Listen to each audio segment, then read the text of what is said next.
What's up guys, यति बेला चाहिँ म ड्युटी जाँदैछु।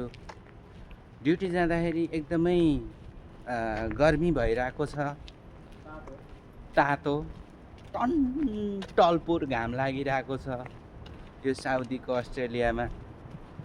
अब यता हेर्नु सक्नुहुन्छ, एकदमै प्यारे मेरो शिव भाइ आफ्नो सेफ्टीको लागि टक्क युनिफर्मले मुख ढाकेर ट्याक ट्याक ट्याक ट्याक ट्याक हिँडिरहेको छ भने म यता आफ्नै तालमा नाङ्गो शरीर त भन्न मिल्दैन, हाफ टी सर्टमा अनि यसो चस्मा लाएर हिँड्दैछु। अनि एकछिन चाहिँ शीतलमा बसौँ कि क्या यार, यो रुख कति राम्रो छ नि। त्यसैले एकछिन शीतलमा बसेँ, फेरि हामी जाँदैछौँ के भन्छ